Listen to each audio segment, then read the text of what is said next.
Good morning, ladies and gentlemen. Welcome to the official podcast of the Culmination of Randomness. We are your hosts, Aeon Wraith. And I'm Red Shadow. Thank you for joining us on this Monday morning as Wraith and I discuss whatever happens to cross our minds. Today's going to be a bit of a, well, semi-broad topic in the Culmination podcast. Today we're going to talk about, technology and some of its advancements. We, of course, have a few subtopics that we are focusing in on. Did you want to go ahead and get us started with one of the ones that you had thought up? Yeah, I can go ahead and talk about one of the things I want to talk about is technology and its advancement is like, and I think we've talked about this maybe in our testing. I don't know that we've talked about it once since the podcast has gone official. But one of the things that I really find interesting and fascinating is like mobile technology. Hmm. And what I mean by mobile technology is not just like the advancements in phones and like portable technology, smart watches, tablets. Okay. Like when we were growing up, like when I was a kid, like tablets weren't a thing. Like tablets didn't start coming out until I was in my late teenage years. Hmm. And one of the things that I find interesting is like the advancement in technology as far as like apps go, especially like within the past couple of years. I was using Google Maps yesterday, and like Google Maps to me has always been decent. It's always been good. I've used it multiple years. I remember using it 6, 7 years ago, just taking road trips. When I would drive, out of state and stuff like that, using it, and it was always pretty accurate, but it wasn't always like 100%.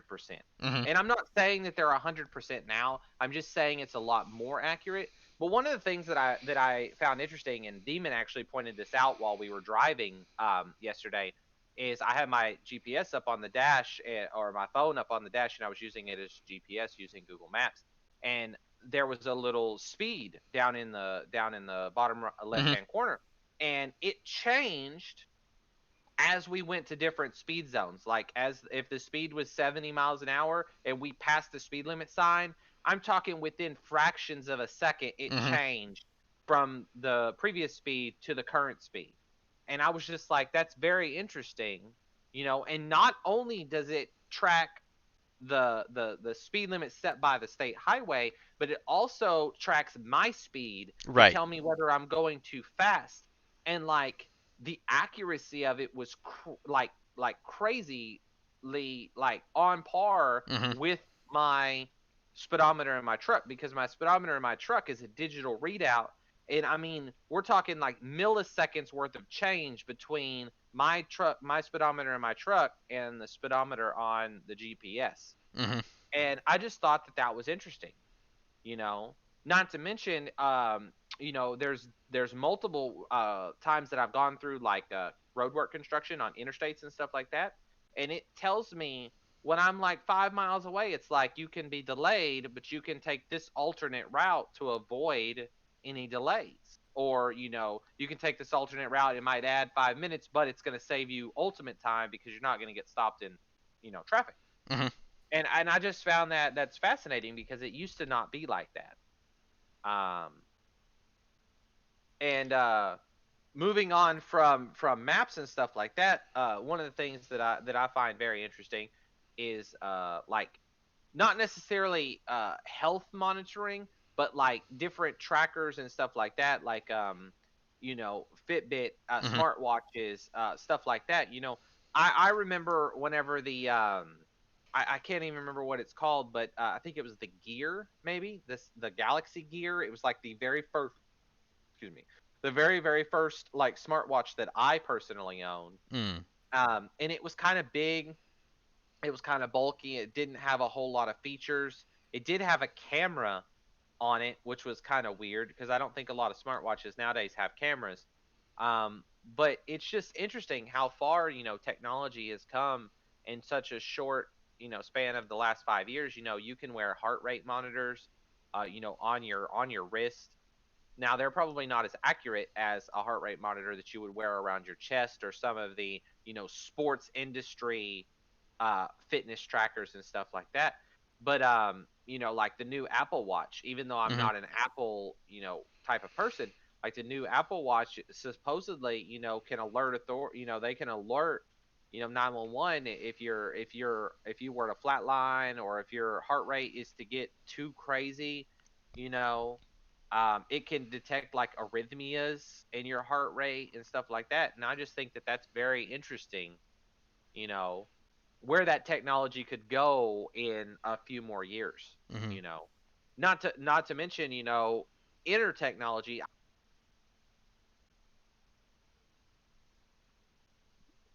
Hold on right there. You cut out on mine.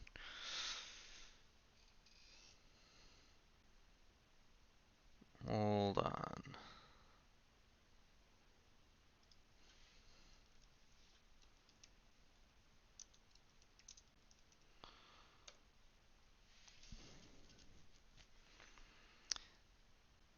Let's see if we can get you back.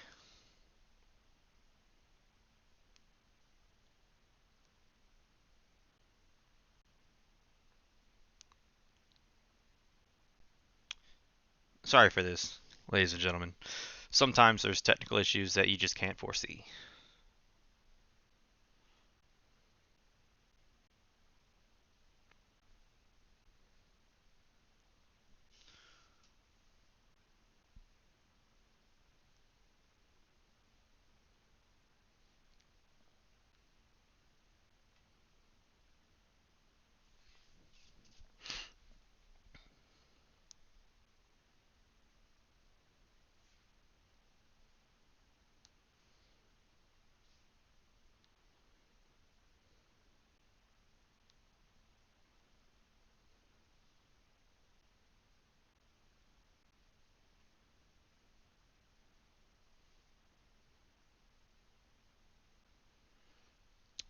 Let's see. I'm gonna mute real quick so I Are can. we having Oh, technical difficulties? I guess you're back now. Okay.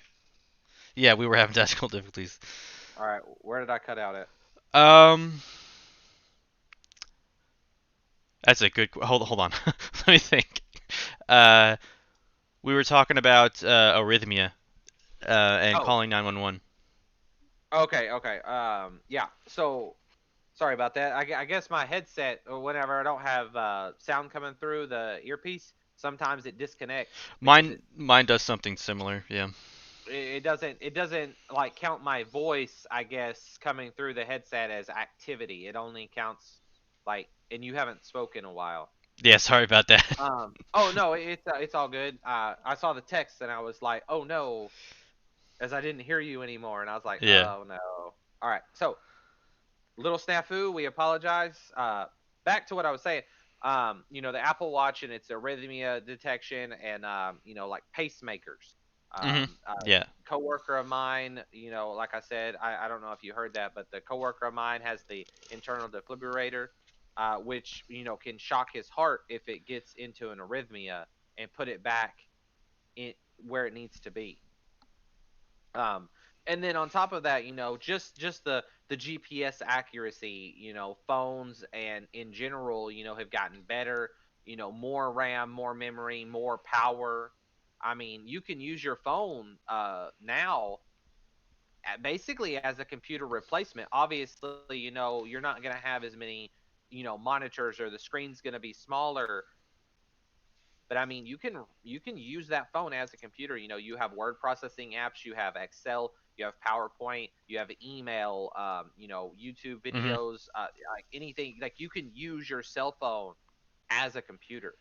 Yeah. And depending on what type of cell phone you have, you can even use it as a computer. Like, I know, for example, I have a Samsung phone, and you can use Samsung Dex, which basically turns your phone into a computer. You can plug it into a dock, you can connect keyboard and mouse, use a monitor, and everything. Mhm. Is it the same as using Windows? Oh, it's not the same as using Windows, but it's a closer replacement now than it was 5 or 10 years Mhm. ago. Before we jump in too far on like fitness tech and some of like the more mobile things, I want to go back real quick to the whole map technology because that really is Uh-huh. something that I mean it's a convenience that we have today that I'm sure a lot of people who are younger right now don't quite understand what it was like to live without it. Um, we had talked about this a couple weeks ago. We talked about the Tremors movies, right? So yesterday, I went and watched Tremors 2 again because I enjoyed that movie. And That's there's funny. there's this scene where Burt Gummer, the character that's got his heavy vehicle and all of his guns, is out at night and he loses contact with headquarters, so he decides to head back and he pulls out his map, and he's looking through. And I was watching this with my brother at the time and I'm like, God, trying to do that in at nighttime is a nightmare. Pull out a Hmm. paper map during night. It's like, okay, well, where's the landmarks around me? Right. And I mean, right now even Google Maps has a nighttime mode, right? Hmm. Like anytime, I don't remember if it's 7 or 8, or I think it goes based off sundown actually. It's around 8 o'clock because it might be tied in with sun time now. Hmm. But I was actually using it yesterday because I went somewhere after work that I've never been before, so I GPSed it, and like it swapped over from daytime to nighttime mode around 8 p.m. Hmm. Yeah, and you don't have to do anything; it just does it automatically. But that is like a very useful thing because one thing with nighttime driving is you really need your night vision. Mm-hmm. And that's I know sometimes you see like the stereotypical someone turns on a light and somebody yells at them, but that it really Yeah. can make it harder to drive. Well, it's Uh, the same like whenever you haven't seen a car for a really long time and your eyes adjust to the darkness mhm. and your own headlights, and then you get somebody with those xenons that come right at you, Yeah, and it's like, my eyeballs. but Yeah. this is like 1996. That's 25 years ago, a little over. No, yeah, 25. Um, 25 years ago, where we didn't have. I mean, we had it on maybe a military level, but not on a basic consumer level. Where we were still. I remember road trips growing up, where you had the person driving and you had to have a navigator, someone that had the map open next to you and was following the road as you were going.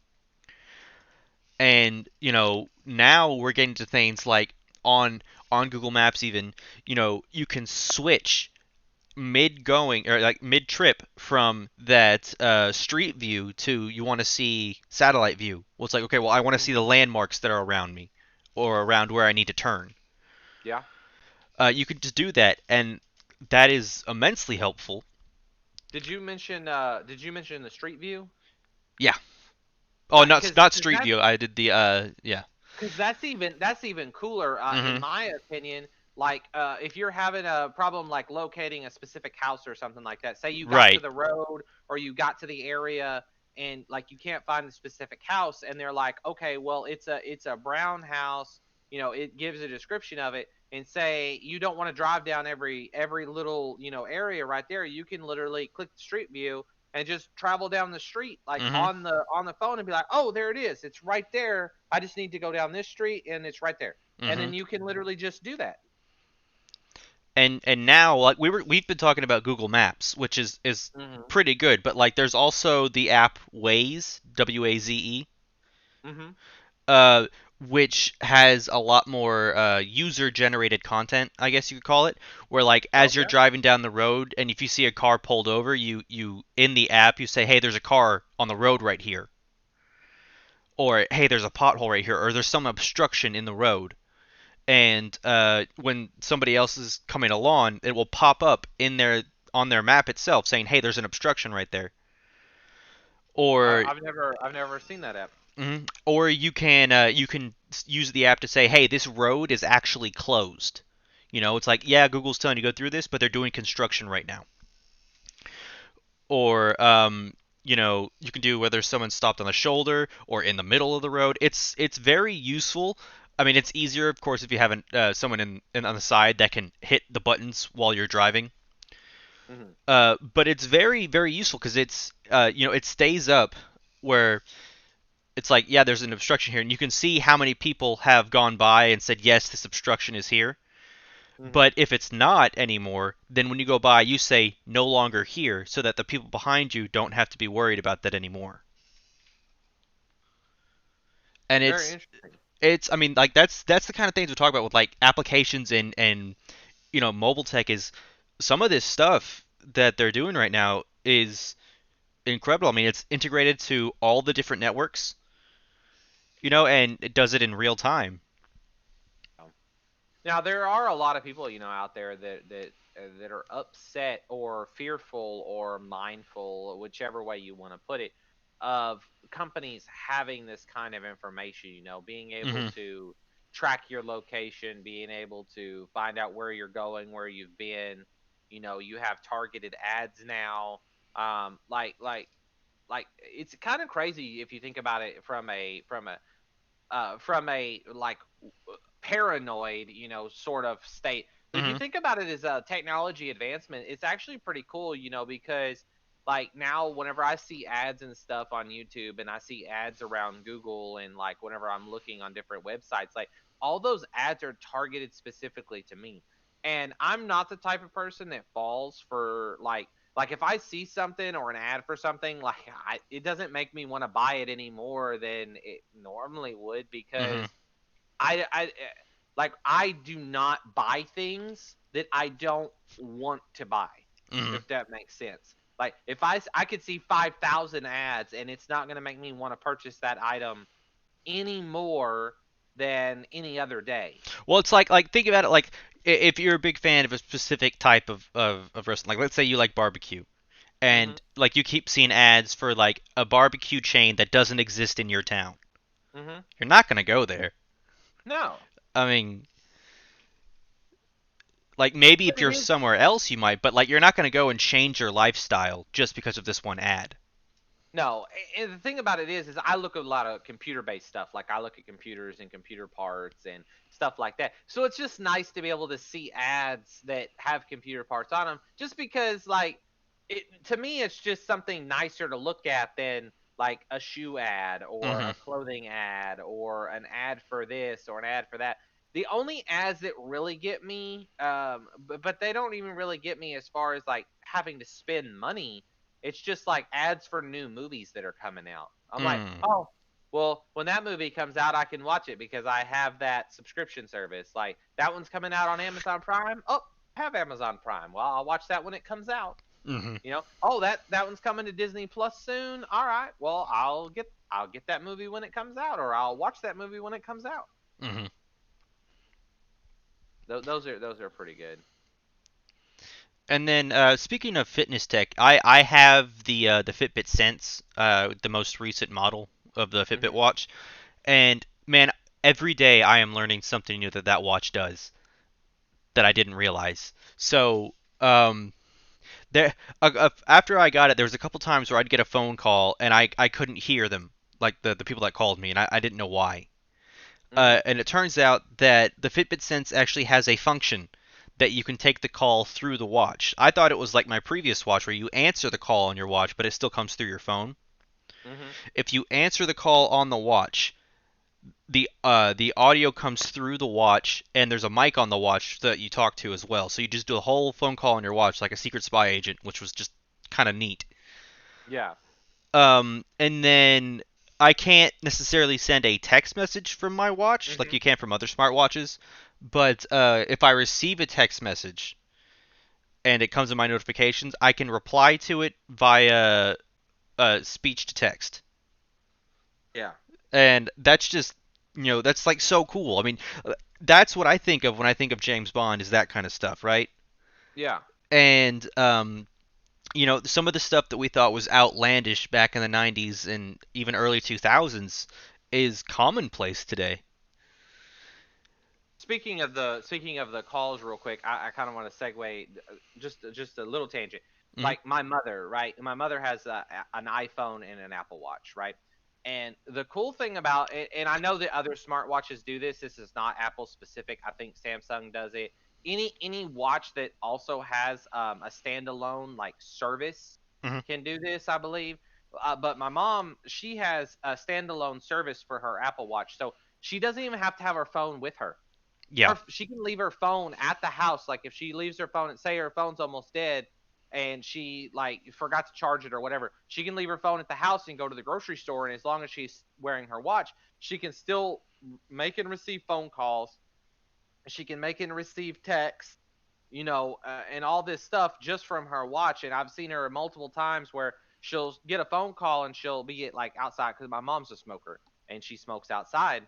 And there'll be sometimes where she leaves her phone in the house and she'll be outside smoking, and like her phone will ring and she'll just click it and she'll just answer it and she'll just be standing there talking, to somebody on her watch. And I just think that that's, so cool, from a technological standpoint, like that we're able to do that, even if you don't even have your phone with you. Hmm. You can still do that, and that extends, like you were saying, into kind of the fitness era, because like wearing a watch on your wrist while you're running on the treadmill or running in real life or even hiking or something like that. Although when I hike, prefer me personally, I don't like wearing like headphones or earbuds whenever I'm hiking because I Hmm. like to enjoy nature. But like if I'm running on the treadmill or if I'm walking on the treadmill, I love to listen to music, and it's Yep. nice to be able to have the watch on your wrist that's not big and bulky that you can listen to music on. Right. Yeah. Yeah. um Yeah. it's very nice to be able to listen to music on that without having to have your phone, because phones these days, for the most part, are larger Hmm. than they used to be. And when you have those in some gym shorts and you're trying to run and stuff like that, they can flop around or they can even fall out of your pocket. But with the watch on your wrist, not only is it lightweight and out of your way, but it's also there to be able to give you that music, give you that. Most of them even have GPS built in. Hmm. So like if you're running on a trail or a something that you're not familiar with and you lose your bearing, like you can literally just double click the watch and you can, map your way out or map your way to, some of them Hmm. have compasses on them. I mean, once you get into the technological aspect, like it just it balloons up. Hmm. If you have a watch and it's paired with your phone, a lot of times you have the Find My Phone feature Yeah. or Find My Watch feature. If you have your phone and not your watch, or if you have your watch and not your phone, you need one of them, obviously. But if you have your watch and you lose your phone, you can literally just double tap Find My Phone, and it'll tell you approximately where your phone is. And like with GPS and its accuracy these days, it can get you pretty dang close to that phone. And get close, and then my watch, when I hit find my phone, Mhm. also like activates a noise on my phone, so it's making a sound. Mhm. So I can go get it, which is because it used to be, the old men that we are. If you lost your phone, but you knew kind of where it was at, you'd have to have somebody call you. If it's not on silent. Right, sometimes, and it's like, oh, but Find My Phone is a different thing. So like, even if your phone's on silent, if you click that, your phone's gonna make a noise so that you can find it Yeah. easier. Uh, Mhm.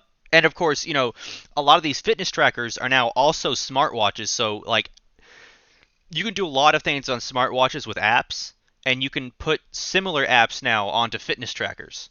Mhm. And fitness trackers, their main thing, other than like heart rate and like GPS stuff, they can kind of coach you through stuff too. Like if like you're doing a specific exercise, it can kind of look at your form. Mhm. Like, And with the smartwatches, like I know yours does it. I'm not sure if the one you let me have, or the yeah, I'm not sure if the one you let me have does it, but like they'll remind you if you've been if you've been sedentary for too mhm, long, you've been sitting down for too long or not moving around for too long, it'll just buzz and give you a little reminder, hey, yeah, you haven't walked, or you haven't moved around at all. You might want to do that. yeah, it's a 250 step reminder every hour. So if that hour you haven't moved 250 steps and are out, let's say 850, it's gonna say, hey, get up, walk for a couple minutes, get your heart pumping a little bit, just to stay healthy.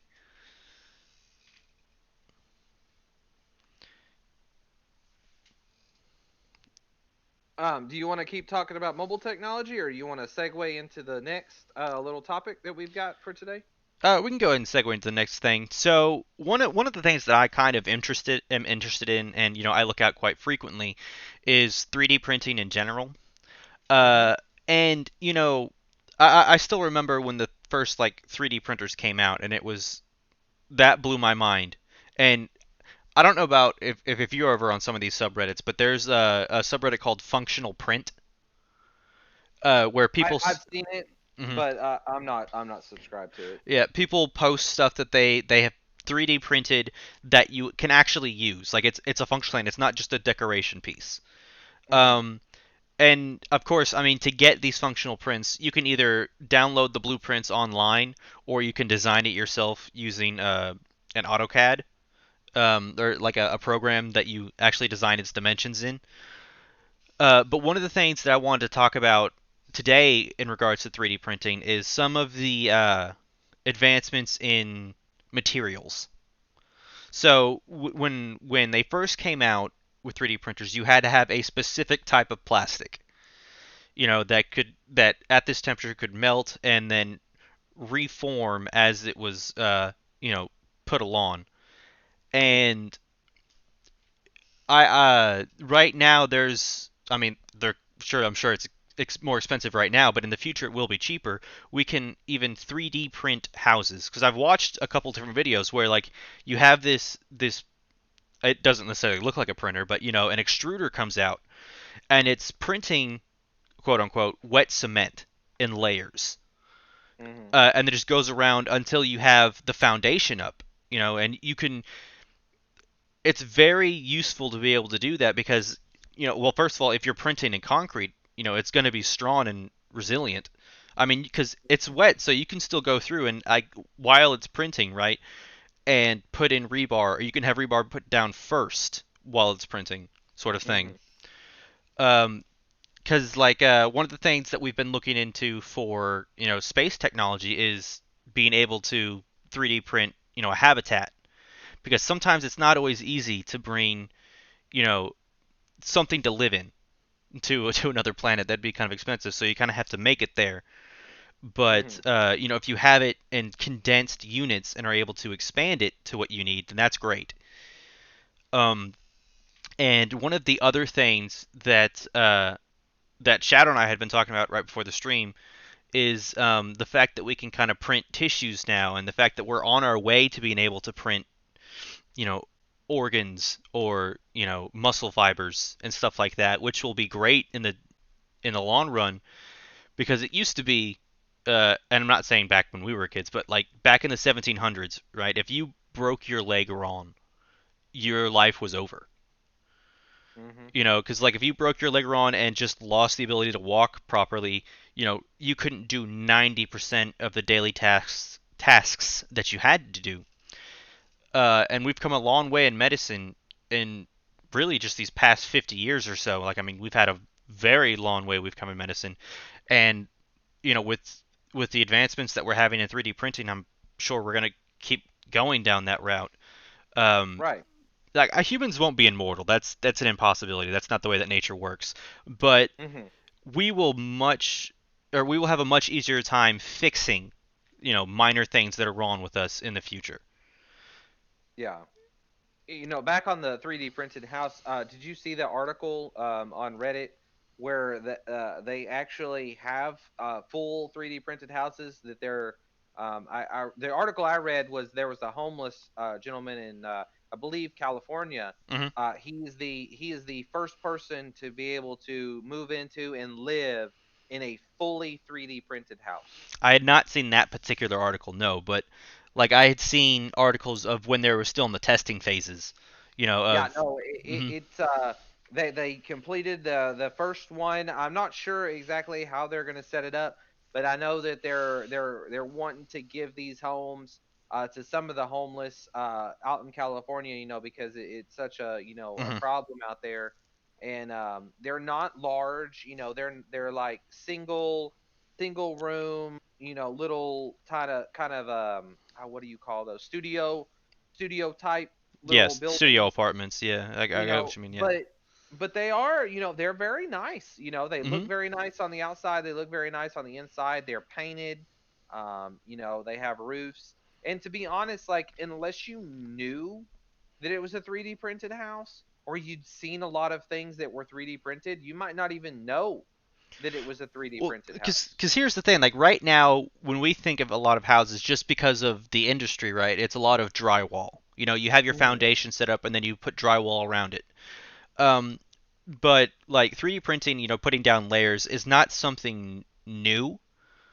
Because Yeah. if you, I don't know how many people who are familiar with American and Mexican history are very familiar with how what's called an Adobe, not the PDF, but Adobe is in the house, how they're made. But they're made by a very kind of similar thing, you know, for some of them. Some of them they're done layer by layer with clay and rocks for structural stability, and they're stronger than you'd think they would be. Right. I mean, that's why we still have some of these adobes from several thousand years ago, or we have some of these structures from ancient cultures that are still standing when they were doing similar stuff. Because right now, what we do is building houses cheaply, if that makes sense. And one of the things that 3D printers are doing is they're making it cheaper to build it stronger Right. because it's much faster. So, like on the topic of 3D printing a house, um, one of the articles that I had last read on it said that you could do it fully print the house in 48 hours. 2 days to build a house. Now, I don't know if you've ever, witnessed people in construction putting up a building. It takes months to do even most things. Like even a smaller house will take quite some time. I mean, Like outside of like an Amish barn raising, which even is probably that, the fastest building hmm I've ever seen. and even that will take some time because you have to prepare everything beforehand, Mhm. and you have to have everybody there ready to pull the building up. And because it takes a couple weeks to set up the foundations and then start building, and Yeah. 3D printing does the foundation and the building at the same time, so it cuts down on time. Um, and so I'm also kind of looking forward to. We have a semi similar thing, kind of, but like 3D printing roads, right? Because for me, transportation is like one of the most important things in human history. The fact that you can create a road that will speed up your travel time by 10 times as much, because as anyone who's gone hiking, going 2 miles in a hike may take you an hour sometimes. It depends on the terrain, it Yeah, depends on your physical fitness level, like, but going but yeah. that same distance on a flat plane is Mhm. so much easier, and it takes so much less time. And Right. so I'm kind of looking forward to like if we're printing houses, what else can we print if like with the change in materials? Mhm. So like right now they're printing with concrete, but there's nothing to say that in 10 or years or so they could be printing with more sturdy materials, Mhm. or even doing like dual materials, like different materials at the same time with dual extruders, right? Like you could be Mhm. having one laying down concrete and then one coming behind it and laying down a thing of metal as a stability thing. Mhm. I mean, those would be incredibly hot, and that'd be a feat of engineering. But I could literally see that happening. Right. I mean, it's possible, with technology and its advancement, literally anything is possible. They used to say the sky is the limit, but that's not even true anymore. The Mm-mm. sky is not the limit, you Well, it's know. it's it's funny, but that I mean, this was back from when we were in high school. There used to be funny pictures that you'd see on the internet and save, and there was a quote that I always would make me laugh, and I actually saved it on my phone for quite some time. Is don't tell me the sky is the limit when there are footprints on the moon. Mhm. Which actually is a great summation of, just humans in general. Like, we can go farther than we'd ever thought possible. Right. I mean, even, was it 5 years ago now that we had one of our satellites or one of our, things we had sent out from NASA that just passed Pluto? Yeah, a few years ago, see, I was in the eighth grade when Mm-hmm. they launched a rocket. It was supposed to go all the way to Pluto, and like it was never supposed to return. It was just supposed to go past, Mm-hmm. to Pluto and beyond, and send back images and stuff like that. And I remember when it launched when I was in the eighth grade, I believe Pluto was still considered a planet It at was. that point. Mm. It wasn't until a couple of years later that they were like, okay, no, we're gonna retract that. Pluto is now not a planet. It is, a moon A or dwarf a planet is what it's moon-like called. a dwarf planet.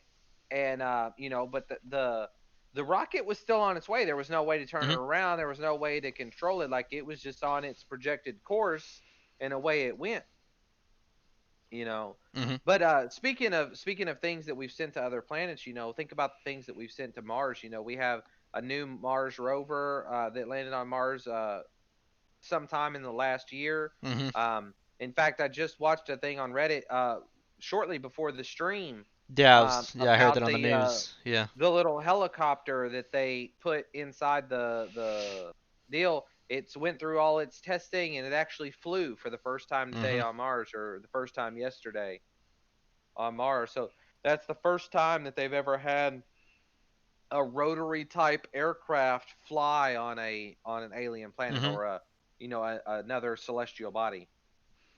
Well, because and the reason why that's so significant is, especially when it comes to flight in general, it's very much based on the physics of the planet that you're on. So all of our stuff is Hmm. based upon stuff that happens on Earth with its atmosphere and with its, particular air density. And the fact that Right. we were able to do something similar on Mars where it has a much smaller atmosphere and, gravity is even weaker on the planet, or the force of gravity is weaker rather, uh, is pretty good. Like that's we with that, um, we could even have more advancements, I'd say, in like what we consider flying things, but that would actually be underwater. Like they'd Right. be able to move similarly instead of using like buoyancy, for instance. They would use other factors Hmm. because like a lot of our submarines and stuff use buoyancy as the way that they traverse the oceans. Hmm. And I don't want to say that it's not a possibility, and I don't want to say that it is a possibility. Depending on your different religious beliefs, depending on I guess your just beliefs in general. It At the current rate that we're going, I don't see um like I could see. Now, I'm not saying it could happen in 100 years. I'm not saying it could happen in 500 years. But eventually, at some point, if we stay on the current trajectory and nothing catastrophic changes, I don't think colonies on other planets are unfeasible. Is it going to happen in my lifetime? I doubt it. Could it happen within 500 to 1,000 years? Oh, I definitely believe it's possible. The sustainability of those is questionable, Right. but is it unthinkable? I don't think so. Because like definitely, I would say like mining colonies are Hmm. very much possible. Like even if you had, like a space station orbiting the planet, right? And every so often they'd send someone down to mine and get resources and come back. That is very possible. Hmm. And that's one of the pushes for the for internet or interplanetary travel is Earth only has so many resources, Right. and we do need you know a vast quantity for some of our projects. Like the stuff, like we have a silicon shortage right now, right? For computer products and stuff. That's why it was kind of getting more expensive to get the new, what are they, 3080s? Yeah, 3090s, 30, Yeah. everything. Um. RAM went up, Mhm. motherboards went up, everything that uses silicon went up. Yeah. And that's just because it's for now it's a finite resource because we haven't discovered the way to fabricate some of these elements, right? Yeah. It's not to say that we won't be able to in the future, Hmm. but either way, more materials equals more stuff we can make. Right. Right. And I mean, like I said, I don't think it'll happen in our lifetime, but the foundation for it is there. We've talked about it, I think, in the test podcast, you know, but when I was a kid, I was fascinated with rockets, and I was fascinated with, like, space travel and astronauts and stuff like that. And I always, I would watch the launches, and I would watch like the rocket boosters, parachute into the ocean, and I would watch the fuel tank parachute into the ocean, I've seen documentaries where they go out and retrieve them on a ship and bring them back and stuff like that. And I know SpaceX has had them for a while, but I Hmm. saw a video the other day where is it Blue Origin or Blue, what is it, Blue Oh, something? It's the other space company. right. Yeah. I saw where they finally succeeded in having a booster or a rocket return to its launch pad in the same way that the SpaceX boosters do, the Hmm. Falcon 9 rockets or whatever. Like they literally they launch the rocket and then they come back and land on their landing pad, via AI guidance or whatever it is. Hmm. Like they come back and land and then they're ready to go again. All you got to do is refuel them and then they're ready to go again within like 24 to 48 hours.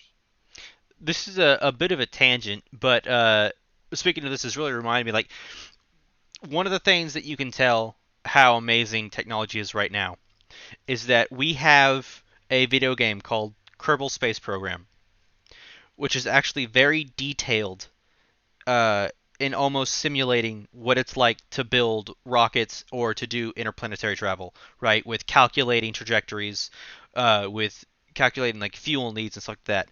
That's a game that people play for fun. Right. And when I was in college, I one of my classmates spent like a month trying to calculate the trajectory he needed to reach his specific thing, and he just did all that math, and stuff, and it really is. It's even though it's a video game, it's training the next generation to be ready for that. If they play that type of game. But Most of them but have. you're not Yeah. you're not wrong. Like in video games, speaking of video games, this is a complete tangent, so I may want to ask you if you had anything more to say about space and stuff like that before I tangent onto this little segue. Um. No. Anything else I'd say would have to be an entirely new podcast. Okay. One of the things with technology, you said something about video games. Um, the, this is kind of something that it's an advancement in technology. Video games have gotten better, but that's not what I really want to talk about. What I would like to talk about is like the advancement of technology and career paths that people have taken. Mm.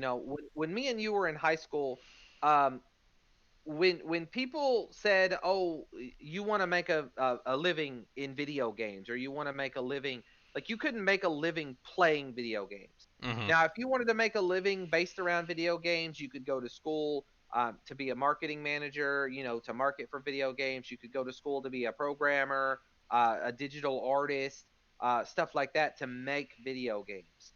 Um, but like kids coming out of high school now, Mhm. while it's a little bit of luck, depending on and skill based, and I won't get into streaming or anything like that. That leave that off the table.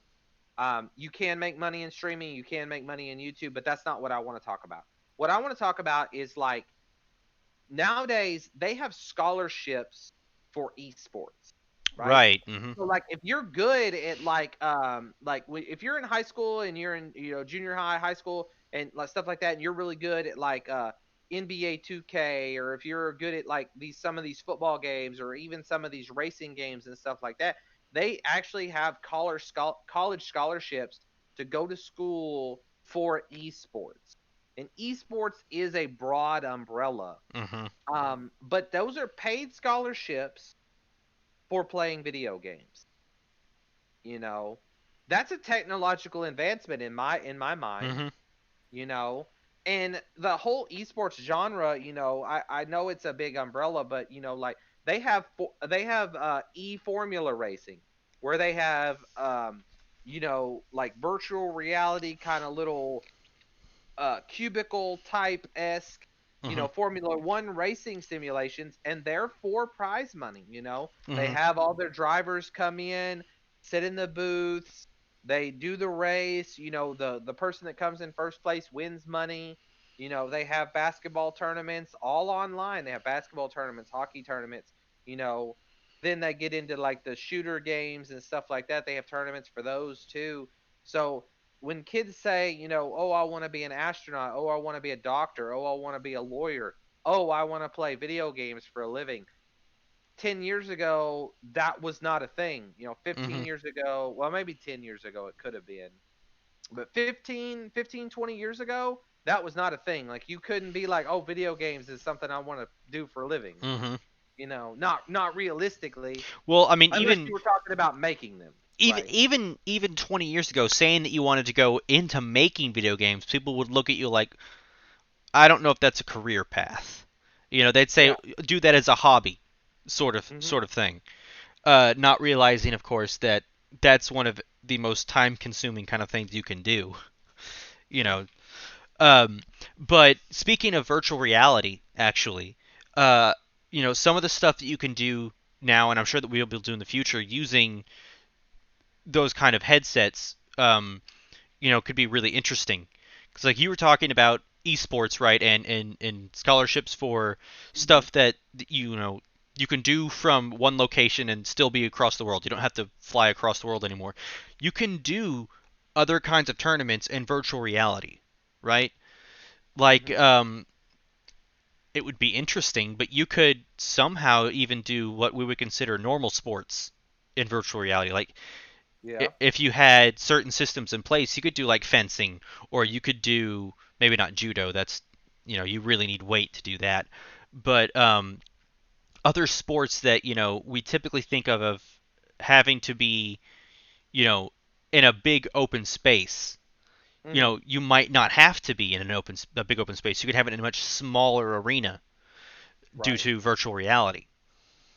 Mhm. And just, I mean, we've been talking about 3D printing and building stuff. Building things in virtual reality could be a thing, you know? Right. Fabricating prototypes, like building a car in virtual reality where you can see every piece, you can see how it fits together, you know? And then I using it, know. yeah. I know, this is just kind of a small little like aside. Like you were talking about video games and stuff like that, and like virtual reality and stuff like that. And I don't know a lot about this little topic, but I've seen tons of posts on Reddit and stuff like that, and I've actually talked to people that have been in the army and in the navy and stuff like that, and they say like it's not uncommon to see an Xbox controller used to control little like machines or like different like stuff. Like it's common to see Hmm. controllers like the drones and stuff like that. They actually look for people that are good at manipulating games and stuff like that because it makes it easier for them to control and operate these types of devices. Well, I mean, because when you think about it, controllers that exist today are the product of decades of innovation, right? Yeah. I mean, things that we consider commonplace today, right? Even in Hmm. playing video games, where you use the left joystick to walk, the right joystick to look around. Hmm. Before, oh, I can't remember what that game was. There was a game that introduced that, and people said that that was going to ruin the gaming industry. That it was a terrible idea to even try to do that, and now that's the gold standard. Yeah. Um, where I mean, like I said, it's been decades of, well, okay, what's a good shape to have the controllers to reduce stress on the the ligaments, and where to put buttons so that you have quick access to multiple buttons to do different functions. Right. And so it makes perfect sense that controllers you would think of for video games are used in other forms because those have been heavily researched, Right. and built for that specific purpose. Yes, we use them for games, but they could always be used for something else. Hmm. Yeah, it's a crazy world we live in, and simulation is getting even better.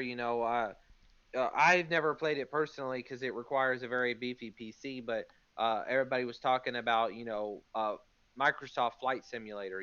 Hmm. How you can fly a plane around the actual world. Hmm. Go to places that like uses Google Earth and different things to actually like make a simulation of the world in real time, Hmm.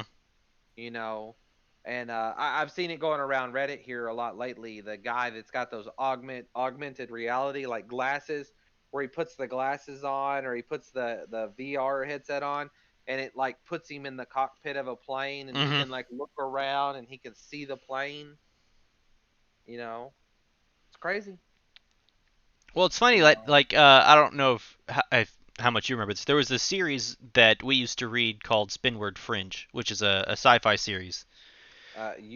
I read the prequel. Oh, okay. Well, in that series, like it gets started where the person who ends up becoming like the captain of this spaceship was not actually in the military. All he did was like play the simulation games. But he was so good at the simulations that he was scouted by the military. Right. And using simulations and stuff like that in VR or augmented reality, you can get used to the movements you need to have in that actual situation. Yeah. And in fact, like even like places where you go to learn aviation at a Hmm. university level, they have um, actual like airplane simulators, right? Where Yeah. they're big boxes that you get into and they simulate the movement and everything like that, so you can get used to some of those feelings.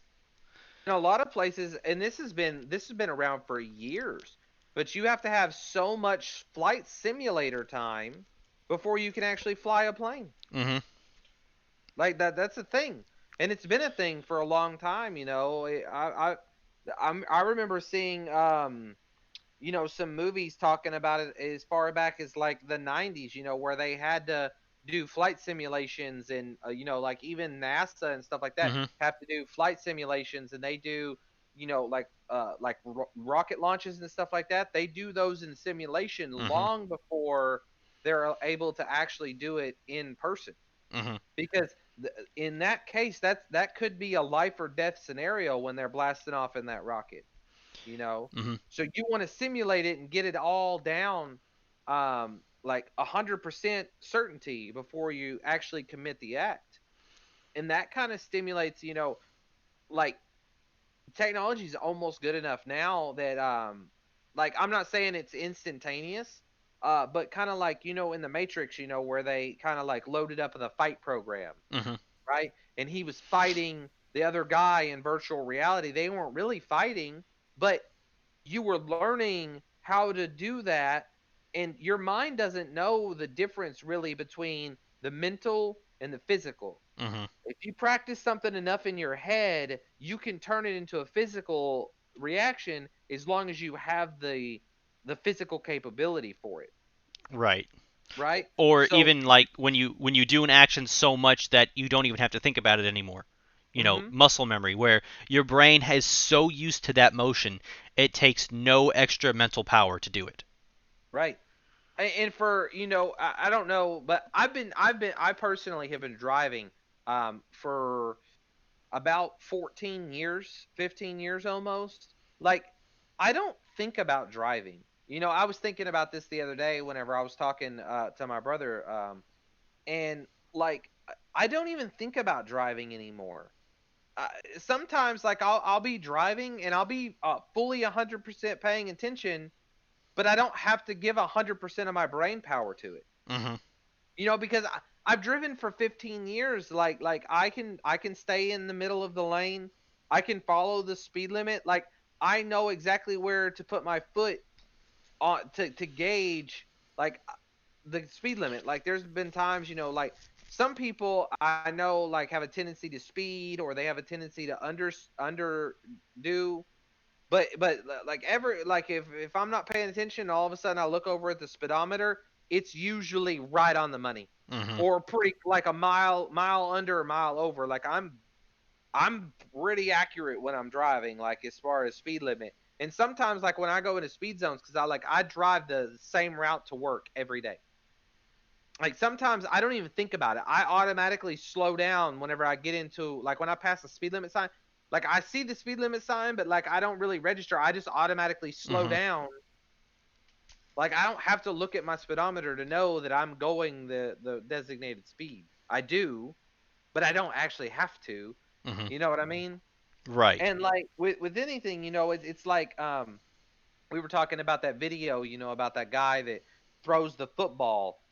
like 100% exactly the Hmm. same every time. Right. It's because he's done that motion so many times, he knows exactly how he wants to do it. And so you're able to just repeat that process over and over and over and over again. Yeah. Well, I mean, because muscle movements are just electrical signals, and so Hmm. if you teach your brain do these electrical signals every time, you'll do the same motion every time. Right. Crazy. Hmm. And really, the human body is the greatest advancement, technological advancement of all time. Hmm. We're still learning about it. We're still improving upon it. Well, and there's things about the human condition that we still don't understand, like the whole thing that is intuition, right? Hmm. Is something we still don't quite get, but we use it on an everyday basis. Yeah. Where like you know when something's not right. Yeah. You know, Or and like it's kind of weird. Like people sometimes have that danger sense, right? hmm You're completely like unaware, and all of a sudden you like want to jump to the right or you want to step to the left, and all of a sudden something falls there or yeah. something comes flying past you that you literally could not see. But like somehow your body interpreted it as, oh, I'm in danger, move out of the hmm way. Yeah. I'm not saying that happens 100% of the time, but it's happened to me before. hmm It's interesting. So yeah, like hopefully, as we go forward in the future, technology will continue to advance, and I'm certain that it will. I don't think necessarily we're gonna hit, kind of a limit where we can only go so far. We may hit something similar in certain aspects Hmm. until we discover something new, and then that can Right. continue. Because, Right. technology and science are so interconnected that sometimes, something you wouldn't even think about uh, is needed for another project. Because, like, I mean, if you think about rockets, how often do you think about fluids? But well, I mean, because rocket science is the combination of every single type of science that we have. Fluid dynamics, uh, aerodynamics, everything goes into making a rocket, which is why it's so amazing. But Hmm. things or aspects that you don't think you would need really do affect other things. Right. Because like you had been speaking before about your phone, um, tracking how fast you're going, and it's doing that through a gyroscope, right? It's Hmm. doing that with a thing inside that can feel kind of gravity and movement, and you wouldn't think necessarily to put that in a device to make phone calls. Right. But it doesn't just do that. Like that's how it knows when you rotate your screen, you know, or which way is up, that kind of thing. So like things you don't necessarily think you'd need in a device, could have other uses. There's one last little thing I want to talk about before we wrap the podcast up. Was there any other things you wanted to talk about? Nope. I know we've been on the grand scale, and we've been talking about things that are, pretty large and stuff like that. I just want to talk about something real small right now. We were talking about cell phones and we were talking about technology, and I got a new cell phone recently, and I know that like Samsung Bixby has been a thing for a long time. Mhm. Uh, kind of the I think it's Samsung's version of like Siri and like Alexa and stuff like that, Google Assistant. Yeah. Um, and while I don't use the voice functions, um, one thing that I found that I really like about the new phone, and it may be on my old phone, I never checked, but that's Bixby Routines. Have you ever looked at those? No, I have not. So Bixby Routines is kind of an if then scenario, and you can set them up on your phone and you can design them yourself. And so like I have two right now, but I've thought of three or four more that I would like to add. And this is just something that's I find really interesting for me. One of the things that came out on Samsung's a while back is the always on display. Mhm. And they've really changed it up over the course of time. A lot of people were upset because when the always on display first came out, it was creating a lot of burn in. And what burn-in is when a pixel dies from being overused. Mhm. And like so you would get kind of burn-in on certain pixels dying within the time clock, but Samsung has fixed that with their always on display. And like so over time and gradually the clock will move to different pixels, or it'll shift to the left or it'll shift to the right. And usually you don't notice it. Sometimes you do, because sometimes it's a large shift, because it'll like shift over like real far because it's been in the same spot for too long, or it's been in the same little series of sections, so Mhm. it'll shift over. But I don't like it to be on all the time, right? Because I like my phone to be off. Mhm. That way, whenever I'm like at work or whenever I'm doing something, like it's not using battery power. Right. But one of the things that I've always really wanted was whenever I put my phone on the charger at night, I would love to be able to see the clock, Mhm. because I don't have a clock, in my room or anything like that. So I use my phone as an alarm clock and I use it as my clock, but I can't see it, right? So I physically have to get up and I have to click the button so that I can see the time. Like if I wake up in the middle of the night, I have to get out of bed to click the clock to see what time it is Mhm. and decide whether I want to go ahead and get up or go back to sleep. So with the Bixby routines, I have set up a routine. So if my phone is wirelessly charging, which I use wirelessly charging, but I also use regular charging sometimes too if I'm at my computer desk. Mhm. So if my phone is wirelessly charging, it turns on the always on display. So I can now, anytime I dock my phone, it changes to always on display in a horizontal fashion so that I can see the clock only when it's on the charger. And I thought that was really cool. You know. And you can set up a lot of different, if then scenarios. Another one I set up is when I get in the truck, I always turn on Pandora. I always turn on Pandora when I get in the truck because I want to listen to my music on the way to work, or I want to drop my son off, or to go to the store or whatever. I always listen to Pandora.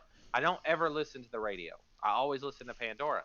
And so before I had to physically unlock my phone, click Pandora, start the playlist, everything like that.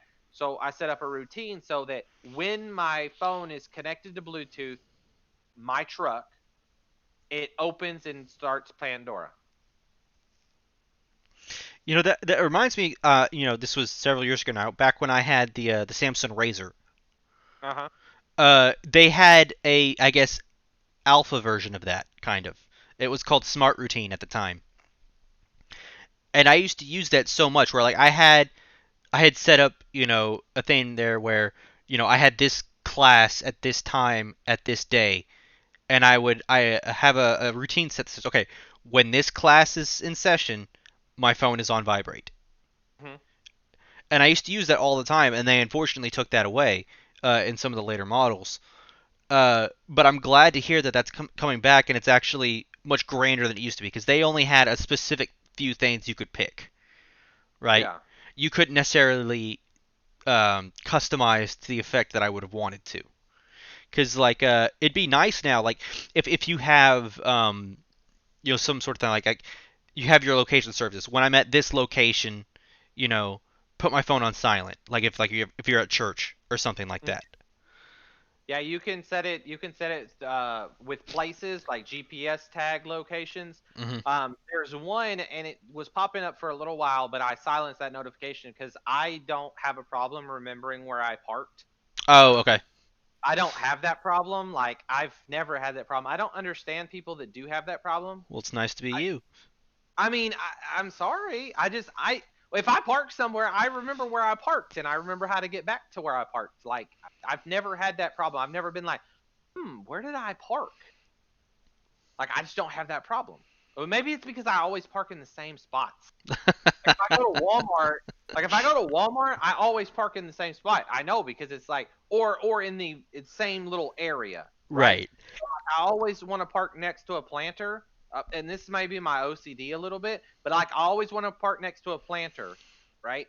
And if the one that I normally park by is not available, like there's four spaces around the planter, if I can't park there, I park at the one that's like catty corner from it, Yeah. but like it's either one of those two spots, right? So like a lot of people, and I know that like whenever I was with my ex-wife, like we would drive around the parking lot, and try to find the spot closest to the door. Like Right. it's just faster for me to park further out and just walk in and get my stuff and walk out. It's faster than driving around the parking lot for 20 minutes looking for a parking space. Mhm.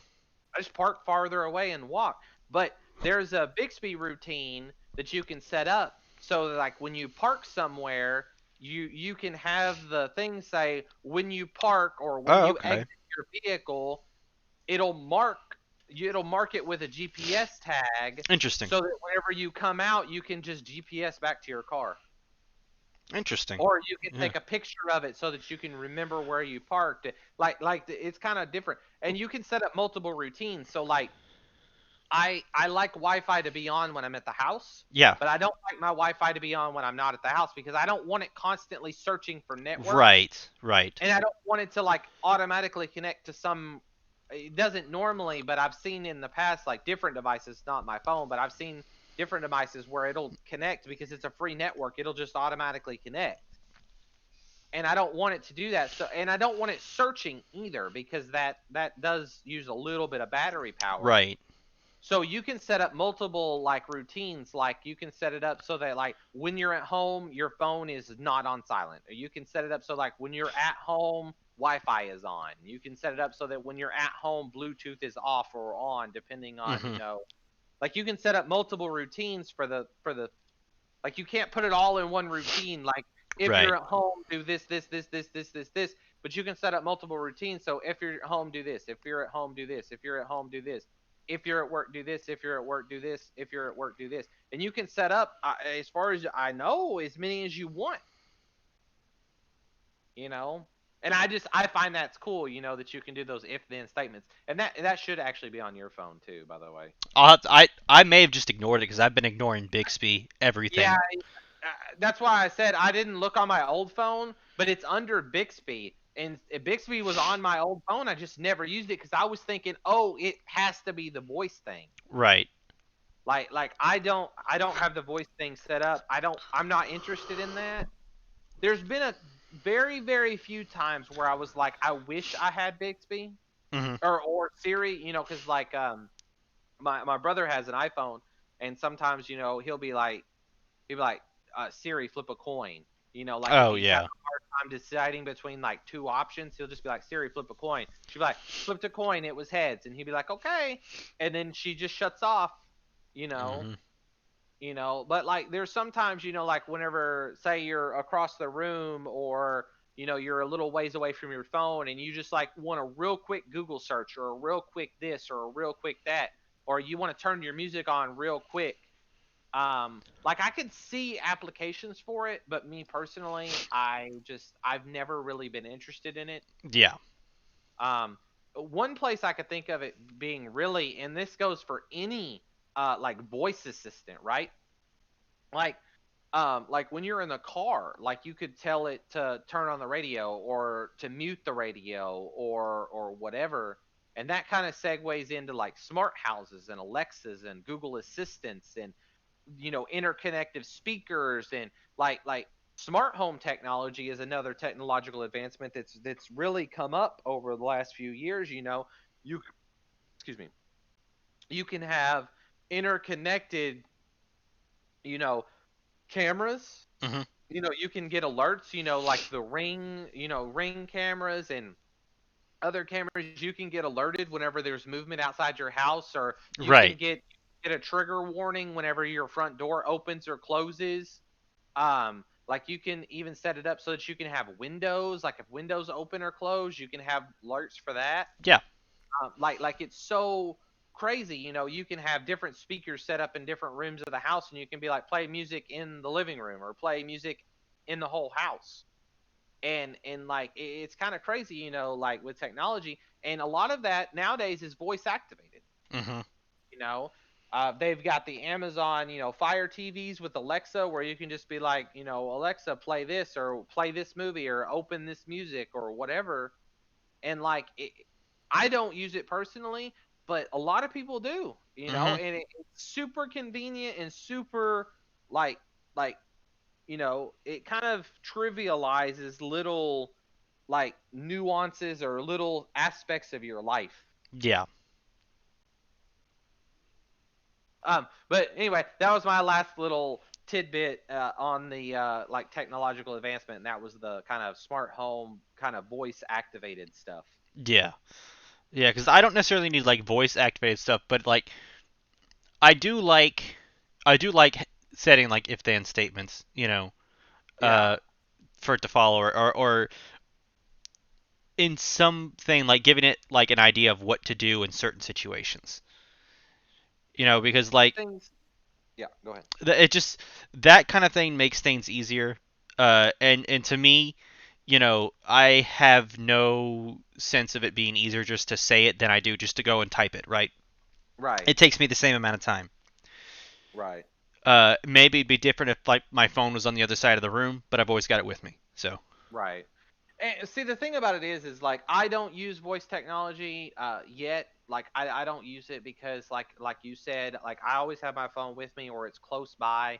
And even if it's across the room, like if I want to Google something and I really want to Google it, like I'm not that lazy. I'll just get up and walk over and pick the dang phone up. Like, well that and then like you I know? don't know if it's like I know it's this way for me. I don't know if it's this way for you. Whenever I Google something, unless I'm googling for something very specific, but like in the moment where I'm like, I wonder what this is, then I'll usually start reading a whole bunch of other things, Right, that right. tickle Because my it's not fancy. like it's not just like a one and done. It's like, okay, well, I want to check this website. I want to read about it here. I want to go to this Right. website, read about it there. I think one of the reasons why I don't use voice technology, but one of the reasons why I like voice technology is I've always really been a fan of like specifically like Jarvis, right? Oh yeah, And yeah, yeah. kind of the Marvel Iron Man kind of universe. I think that that's pretty cool, not necessarily the AI aspect, but like I mean, yes, the AI aspect, but not necessarily like the easy like lookups on your phone, The but personal assistant thing. being able to talk to a personal assistant, be Yeah. able to be like, set a reminder for this. Like it kind of takes away that. Do I have any meetings today? Like I'm not in a business atmosphere or anything like that, but Yeah. that would be kind of cool to have like a personal assistant that's always there on you. And I understand Right. that you can kind of use these assistants or these voice assistants like that if you were in that type of setting, you Right. know. Well, I it's don't it's think it's gotten limited. so far. Yeah. It is limited now, but it's getting less limited every year. Yeah. You know. Because I mean, it would be interesting. Like you're sitting there and you're looking at maybe looking at a picture of your son or something on your phone. You're like, I really like this picture. Set this as my profile picture. You know, Yeah. sort of I don't thing. know. To be honest with you, I don't even actually know what is all possible these days with these assistants. Like, I don't know what is possible. Well, because like the thing that makes me the most nervous with these assistants, right, is who owns them, which is the Right. main reason why I don't use them. But if I were like to build one from scratch, I'd have no problem using it if I could do And so. what they're using your voice for, because I know that a Right. lot of them they say, if you accept to use this, or if you accept to use Siri, or if you accept to use Alexa, your voice will be recorded, because of, it's recording it to hear it. But Yeah. then it'll be like your voice recording can be held for up to 60 days or up to 90 days, to for voice analytics, right? Which Right. is, but what else are they using it for? Mhm. You know what I mean? Like Yeah. you see all these older movies, where they get a they record all these conversations with people, and then they chop them up into, them saying something completely different, Yeah. and that's just, I guess, kind of being paranoid. But in my opinion, it's just me being Well, safe. it's not paranoid if you know exactly how to do it. Like we know how to do that, so I'm sure other people can do that. And I'd just Yeah. rather not put myself in that situation. Like I don't even want to think about it. I mean, like I was actually reading a thing the other day on Reddit, and they were talking about how like they were talking about how like Google tracks you and Google this and Google that. And to be honest with you, I didn't realize until after I read the article that, because it sounded a little too paranoid to me, like it was kind Hmm. of like too on point. It wasn't until after I read the entire article that I realized that it was actually a CEO of a company of like a web browser that like promotes privacy, right? Oh, like And so DuckDuckGo, the just like yeah, article read like that because he was trying to sell his product, not because he actually. I believed mean, it I or mean, I not? assume he actually Yeah. probably believes it because he did make a browser that is like more security based, but like it's the same point. Like he didn't write that just because of that. He wrote it partially because he's trying to sell a product. Hmm. And but it was an interesting read. He was talking about AdSense, Google AdSense, and stuff like that.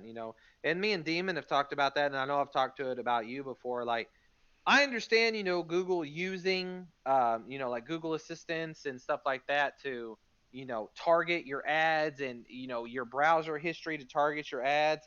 But it's kind of weird when you see an ad for something whenever you haven't typed it in Yeah, or you're you just haven't you were having a like conversation with a you were friend, and having a then conversation with a friend or something and now it's popping up and you're like, I don't even use voice assistants and I didn't type that in and now I'm getting ads for it. hmm. Like, so my thing is that they could be listening already. I know that stems into kind of the conspiracy theory type Well, area. that's because there's these I'm gonna go ahead and call it a loophole. It's not necessarily. I mean, it's as designed, where when you get a new phone in the user agreement, they're like, by using this phone, you agree to the Google, like the OK Google thing, right? You may be able to turn it off if you don't want to use it, quote unquote, but it still Yeah. comes on the device. And so when you buy the device, you're agreeing to that particular program. One thing that I found weird because I did just get a new phone, but I find it very weird that when I do get a new phone, every time I get a new phone, and I only get a phone like every 2 or 3 years, because sometimes I keep the phone even after my contract is ended. Hmm. But it's always weird. Every time I get a new phone for like the first like 3 or 4 weeks that I have the phone, I start getting like I've had the same phone number for years, but like when I get a new phone for like the first 2 weeks, it's like I start getting text messages from random numbers saying, "Oh, you won this. Click on Yeah, this link," or "Oh, this. Click on this link." And I'm like, I wasn't getting these before. I got a new phone. That's the only thing that's changed, and now I'm getting them. yeah. But then they die down after about a month, and it's just kind of weird. Like like when I get a new phone, does that automatically mean that people are hacking my data, or like Yeah. how does that work? I don't know. All right. Well, I think I've covered everything thoroughly that I wanted to talk about. Yeah. I think today was a very productive podcast. Little bit longer than some of our previous podcasts. Yeah, I mean, Um, yeah. but but it's a like you said in the beginning, it is a very broad category, and there's a lot to talk about. There's a lot more that we could have talked about that we didn't. Right. But I think that we're going to call that it for today, the seventh episode of the culmination of randomness. I'm Shadow, Red Shadow. Did you have any closing remarks? No, I'm glad that anyone who's joined us, I'm Aeon Wraith again. Um, this has been a pretty good one. We both are relatively interested in technology and science, so this was a fun conversation. Uh, Join us next time, where we will have something completely different and probably have zero transition. So, That is the aspect of the culmination of randomness. right. So, thanks for joining, and I hope to see you next time. Later.